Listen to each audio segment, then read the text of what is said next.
Assalamualaikum warahmatullahi wabarakatuh. Alhamdulillahirabbil alamin. Segala puji kita panjatkan kehadirat Allah Subhanahu wa taala. Pada kesempatan kali ini kita akan berdiskusi pada pertemuan yang ke-11 untuk materi dasar-dasar perlindungan tanaman. Baik, saudara sekalian, kita akan membahas tentang ketahanan tanaman yang diatur dengan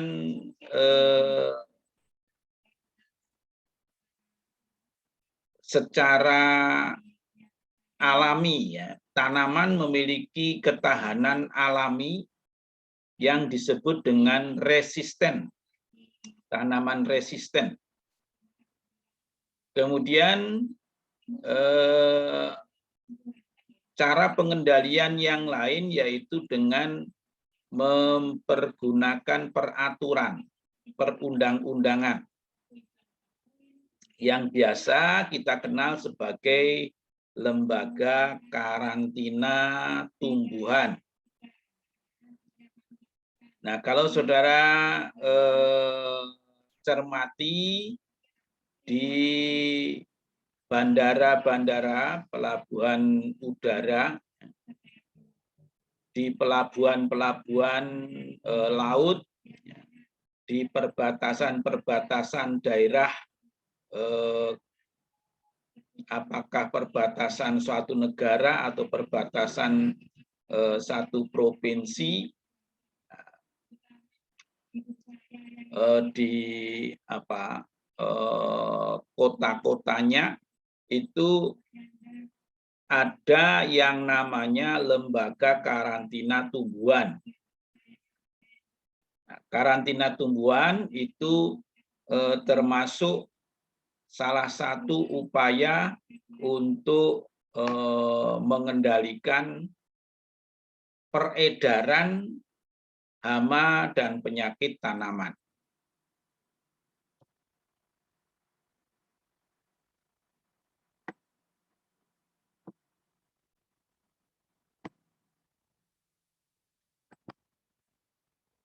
Nah, saudara sekalian, bagaimana mekanisme karantina itu bisa disebut sebagai cara pengendalian organisme pengganggu tanaman. Nah, di sini ada pergerakan tanaman. Apakah itu bersifat impor, jika mendatangkan dari luar negeri, mau masuk ke satu daerah, impor, atau ekspor, kita mau mengirim tanaman atau hasil pertanian ke luar negeri, atau pergerakan antar daerah. Misalnya dari Malang mau dibawa ke Jawa Tengah misalnya. Atau ya antar kabupaten saja, itu apabila ditengarai ada wabah, pandemi, penyakit pada satu tanaman, itu harus melalui lembaga karantina. Nah, ini sebagaimana yang kita alami sekarang ini, kita sedang pada masa pandemi COVID gitu ya.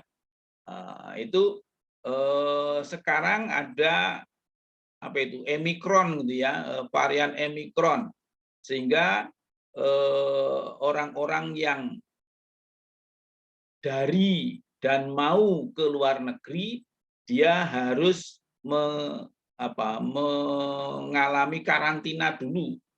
Nah, jadi baru datang itu tidak boleh langsung ke tempat tujuannya, tapi harus dikarantina dulu selama beberapa waktu untuk diperiksa apakah benar-benar dia bebas dari wabah itu.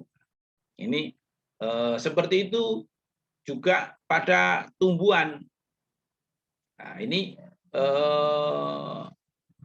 preventif sifatnya, ya, jadi berjaga-jaga. Nah, ada satu kasus di Lembang, Jawa Barat itu suatu ketika terjadi ledakan penyakit yang menyerang batang tanaman coklat.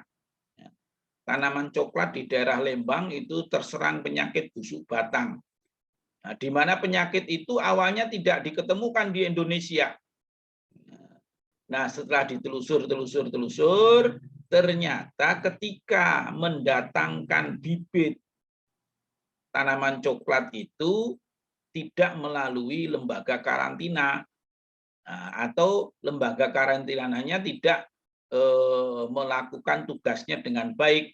Nah, ini bisa jadi karena adanya KKN, ya, kolusi, korupsi yang terjadi di situ, akhirnya lolos. Nah, setelah ditanam ada patogen busuk batang yang terbawa oleh bibit itu dan berkembang cocok dengan lingkungannya yang di Lembang. Akhirnya terjadilah wabah sehingga tanaman Lembang, baik yang tanaman coklat di Lembang itu baik yang ditanam oleh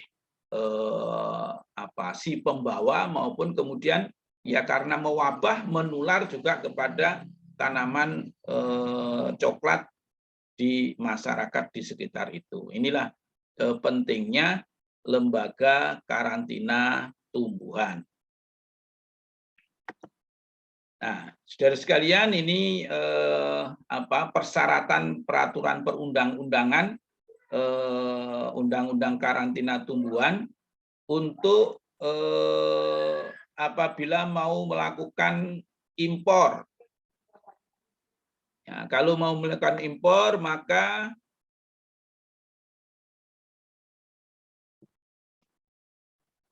media pembawa yang dimasukkan, apakah itu hasil pertanian atau bibit tanaman, ya, kalau mau masuk ke suatu wilayah negara Republik Indonesia, maka harus dilengkapi dengan sertifikat, ya, sertifikat kesehatan tumbuhan. Jadi tersertifikasi bahwa tanaman atau bagian tanaman yang mau masuk itu sehat dari negara asalnya.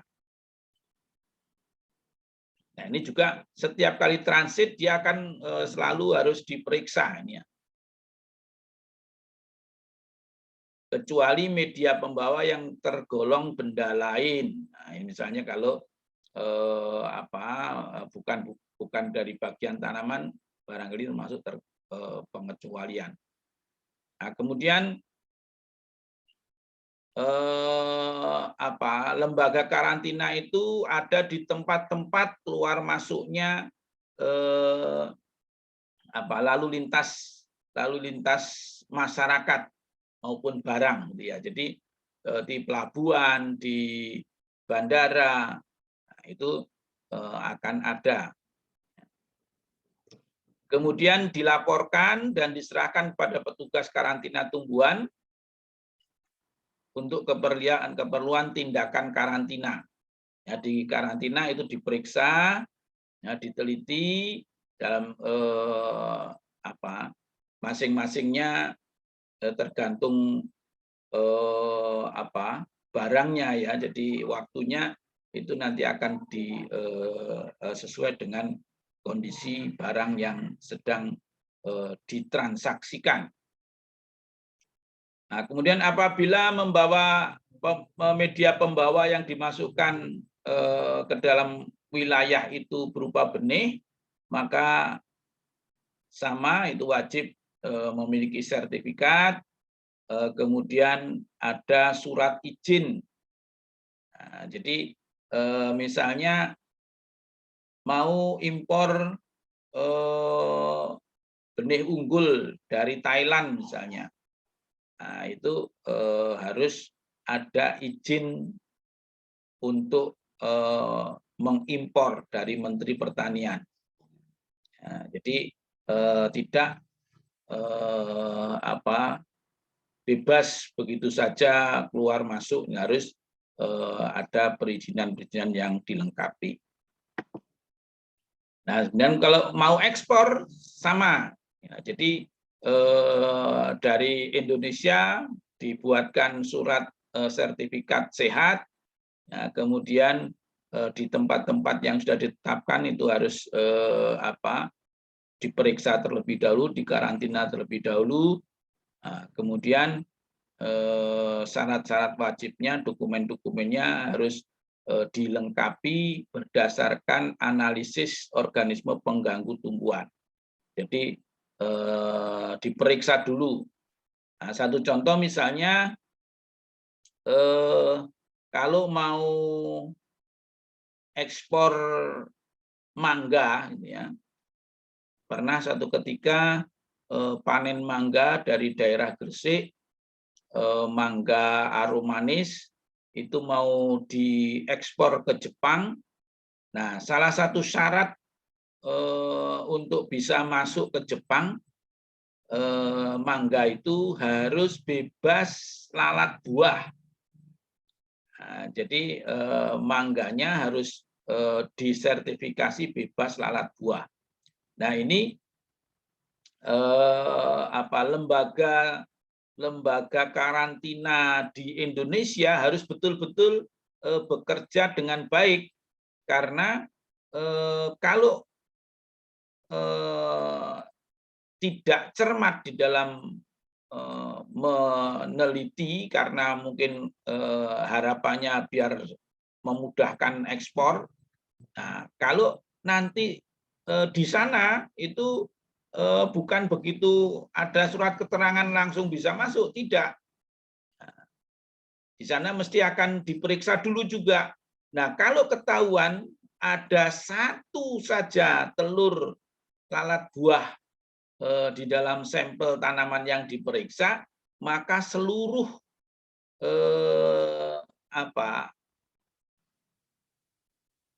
mangga aromanis yang diekspor itu akan diklaim dikembalikan, ditolak.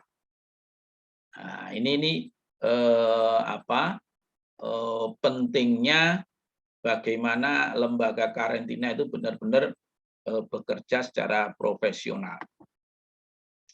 Nah, ini antar area, antar daerah, ini juga seperti itu. Prinsipnya sama, diperiksa supaya lalu lintas tanaman itu bebas dari hama penyakit. Nah, saudara sekalian, satu contoh ini di Slaung, Ponorogo, itu pernah tanaman jeruknya terjadi pandemi CVPD, penyakit CVPD, terserang oleh penyakit CVPD. Nah, karena penyakit CVPD di tanaman jeruk Slaung ini meluas, maka ada aturan karantina, tidak boleh ada lalu lintas bibit ataupun produksi jeruk dari Ponorogo keluar daerah. Demikian juga dari luar daerah masuk ke Ponorogo untuk sementara pada ketika terjadi wabah CVPD itu tidak diperbolehkan. Nah, kecuali tadi yang ada sertifikat bebas penyakit, ini baru kalau mau keluar masuk harus ada sertifikat itu. Nah, itu kemudian apa tugas pokoknya? Ini melaksanakan kegiatan operasional perkarantinaan baik hewan maupun tumbuhan serta pengawasan keamanan hayati hewan dan nabati. Ya. Kemudian fungsinya ada menyusun rencana, melaksanakan pemeriksaan. Ya, ini benar-benar harus dilakukan, dipantau supaya lalu lintas hewan dan tumbuhan itu keluar masuk suatu wilayah harus benar-benar bebas dari organisme pengganggu. Nah, kemudian pengendalian berikutnya adalah dengan tanaman tahan. Jadi tanaman itu sebenarnya punya mekanisme ketahanan diri yang disebut resistensi. Nah, penggunaan varietas tanaman tahan untuk mengendalikan organisme pengganggu tanaman. Nah, ini di gambar bagian bawah, jangan ditiru ini ya. Ini orang disemprot dengan pestisida ini tahan apa tidak, nah, jangan ditiru. Ini nanti kalau setahan apapun dia itu pasti dia tercemar dengan pestisida. Nah, tanaman resisten itu dia memiliki kemampuan untuk tumbuh dan berproduksi normal, atau paling tidak meminimalisir kerugian akibat serangan organisme pengganggu tanaman. Jadi dia tahan, tetap berproduksi normal.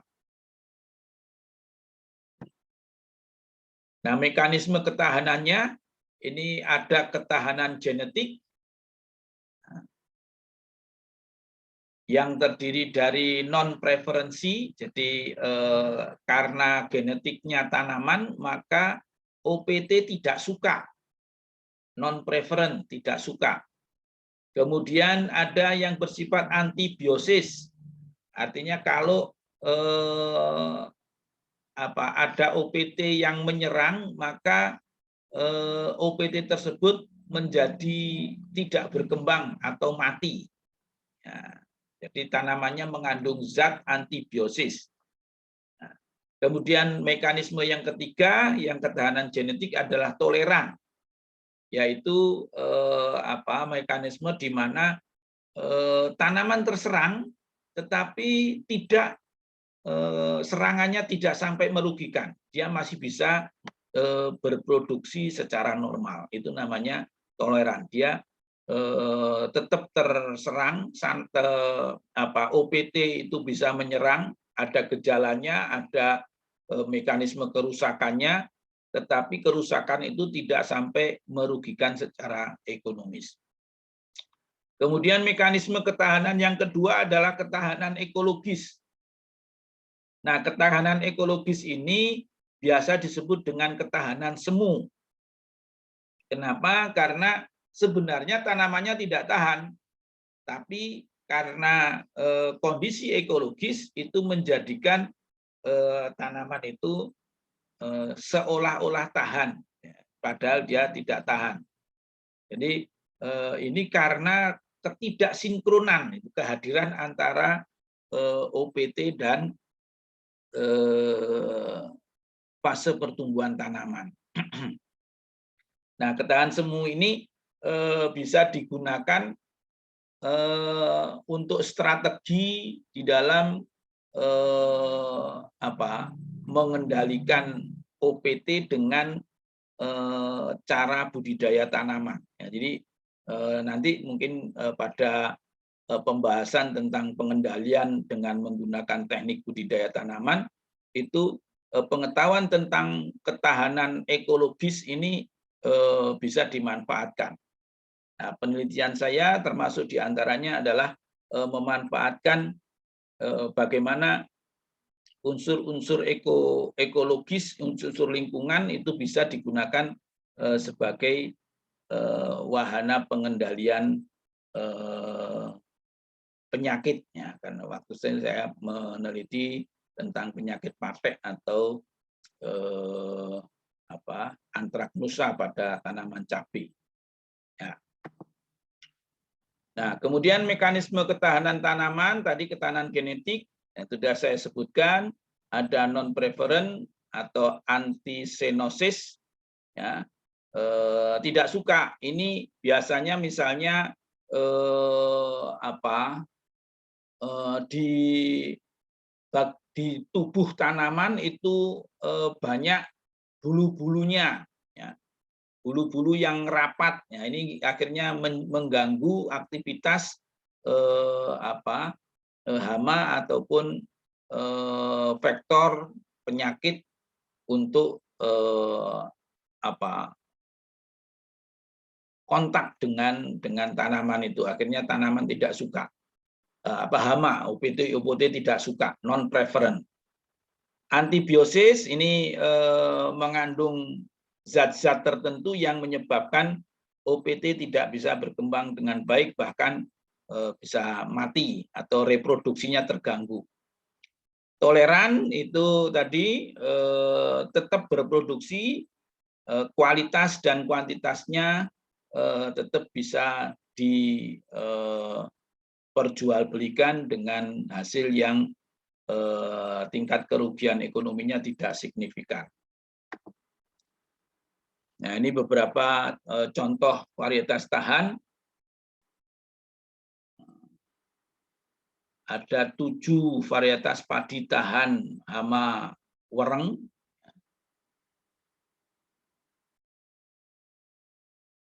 Varietas padi tahan tungru. Ini tanaman cabai unggul tahan hama penyakit. Ini contoh-contoh varietas tanaman yang tahan. Nah, kemudian ketahanan ekologis tadi karena ekologi atau karena induksi. Nah, ini induksi itu berarti ada campur tangan manusia di dalam mekanisme ketahanannya. Jadi perubahan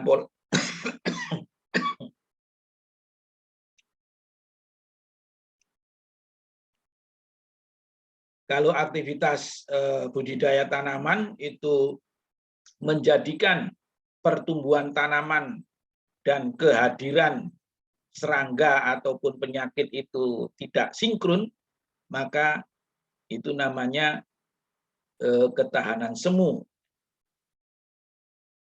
Nah, kemudian ada beberapa yang kemudian pertumbuhannya cepat gitu ya, sehingga begitu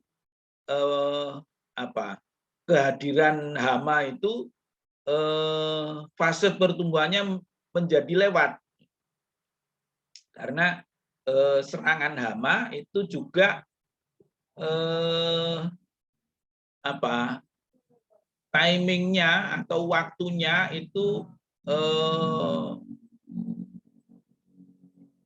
memiliki waktu-waktu yang khusus, ya. Misalnya padi itu rentan apabila pada fase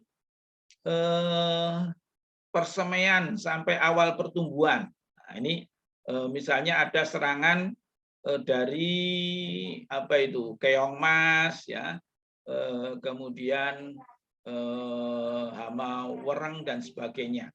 Nah, kalau fase pertumbuhannya sudah dewasa, cepat mau fase pembentukan pengisian bulir, itu tanaman menjadi lebih tahan.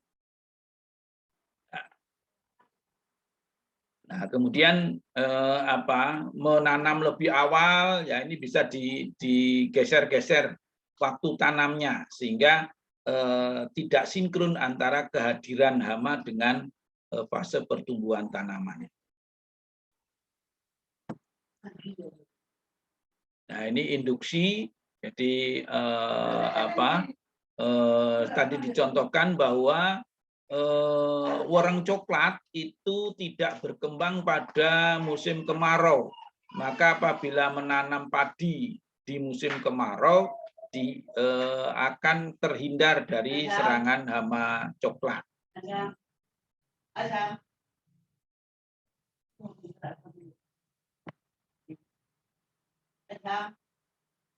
Nah, kemudian tipe ketahanan penyakitnya ada ketahanan vertikal dan ketahanan horizontal.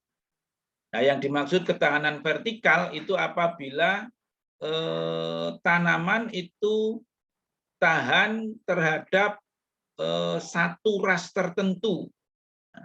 Kuat ketahanannya, tetapi untuk ras yang lain dia tidak begitu tahan. Itu artinya ketahanan vertikal. Nah, ras itu variasi ya, variasi penyakit. Kemudian ketahanan horizontal itu tanaman tahan terhadap semua ras, tidak hanya satu saja.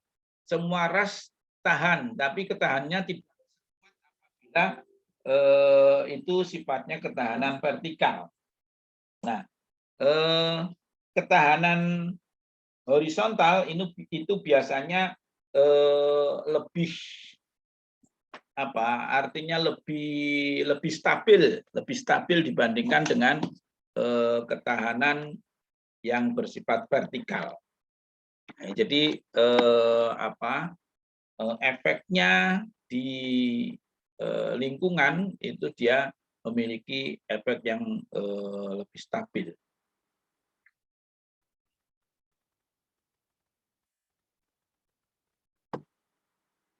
Oke, demikian saudara sekalian kuliah kita untuk pertemuan yang ke-11 ini tentang pengendalian hama dan penyakit dengan cara karantina dan dengan varietas tanaman yang tahan. Jadi semua unsur pencegahan itu menjadi sangat penting untuk dilakukan untuk menghindari serangan hama penyakit tumbuhan. Demikian kuliah kita pada pertemuan yang ke-11 ini. Tetap semangat dan pelajari dengan baik hal-hal yang terkait dengan materi kuliah ini. Salam, tetap semangat. Assalamualaikum warahmatullahi wabarakatuh.